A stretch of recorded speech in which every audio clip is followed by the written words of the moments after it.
E se a nossa renda não for algo fixo, mas sim um resultado direto daquilo que a gente semeia? Hoje vamos mergulhar numa ideia central das nossas fontes, uma ideia que pode redefinir completamente a nossa visão sobre finanças, ok? Vamos lá. A maioria das pessoas pensa que o seu potencial financeiro está trancado, limitado ao seu salário. Mas e se o emprego for apenas uma peça neste quebra-cabeça? A fonte que estamos analisando hoje vem para desafiar exatamente essa noção. Para a gente entender essa nova perspectiva, precisamos começar pelo que a fonte chama de a lei da semeadura e da ceifa. E atenção, isto não é apresentado como uma simples metáfora da agricultura. É visto como uma regra universal e imutável estabelecida por Deus e que se aplica a tudo na vida. A base de tudo está aqui neste versículo de Gênesis 1, 11 e 12. Segundo a fonte, isto estabelece a semeadura e a colheita como um método divino, algo permanente. É um ciclo que Deus prometeu que nunca, jamais terminaria enquanto a terra existisse. E o que isto significa na prática? Significa que estamos a pegar num princípio super antigo e aplicá-lo diretamente à nossa vida financeira. Hoje, a ideia é bem simples, na verdade. Assim como uma semente de milho só pode produzir milho, as sementes que plantamos na nossa vida vão produzir uma colheita correspondente à sua espécie. E essa ideia toda leva-nos a uma distinção que é crucial e que a fonte faz questão de sublinhar. É a diferença entre duas palavras que a gente muitas vezes usa como se fossem a mesma coisa: salário e renda. Entender bem esta diferença é a chave de tudo. Esta distinção, na verdade, revela duas mentalidades completamente diferentes sobre o dinheiro.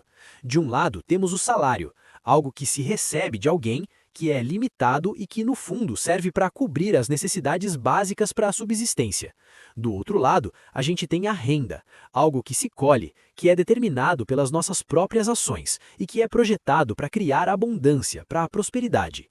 E o argumento aqui é forte. A fonte defende que o domínio dado ao homem lá em Gênesis inclui a autoridade para determinar a sua própria renda.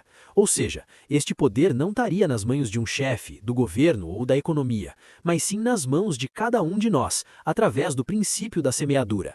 Bom, se a nossa renda vem da semeadura, a pergunta que não quer calar é: o que é que exatamente uma semente neste contexto?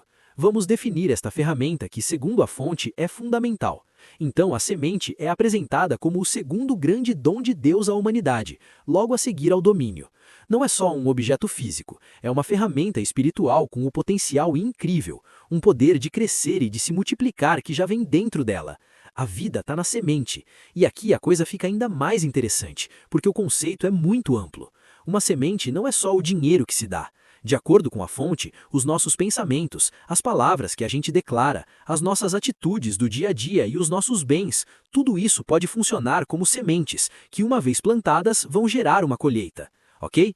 Então a gente já entendeu o que é a semente, mas como que o processo funciona na prática? A fonte descreve uma mecânica bem clara para a semeadura e a ceifa, onde cada parte tem um papel muito específico. A fonte divide o processo em três papéis bem distintos. A nossa responsabilidade é só uma: plantar a semente. Não temos que nos preocupar em fazê-la crescer, isso é o trabalho da própria semente. E também não controlamos quando a colheita chega. Isso é determinado por Deus. E é aqui que está o poder da semente. A fonte até usa o exemplo de plantas que crescem no meio de rochas para mostrar que, uma vez plantada, uma semente vai fazer o seu trabalho. Não importa as circunstâncias externas, não importa se temos um bom emprego ou uma educação formal. Mas atenção! Este princípio não é sobre um evento que acontece uma vez e pronto. Não, é um ciclo contínuo. E a colheita, por sua vez, é o que alimenta uma abundância ainda maior. Uma pergunta justa seria: e se eu não tiver nada para semear? A fonte responde a isso justamente com este versículo, argumentando que o próprio Deus é quem fornece a semente. A ideia é que uma pessoa sempre tem algo que pode plantar. E este conceito amarra-se perfeitamente ao anterior. Se Deus fornece a semente, este versículo aqui garante o resultado. É uma lei de causa e efeito simples e direta. O ato de plantar garante inevitavelmente o ato de colher. Portanto, o resultado final é um ciclo perpétuo, não uma transação isolada. A colheita de hoje se transforma na semente de amanhã. A fonte sugere que, ao reinvestir parte da colheita como semente, a pessoa entra num ciclo contínuo de prosperidade que só cresce. E assim terminamos com uma pergunta que fica para reflexão.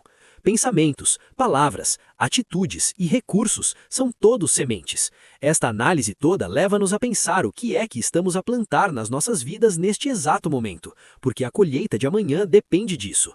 Deixe seu like, comente e compartilhe para que mais pessoas sejam impactadas.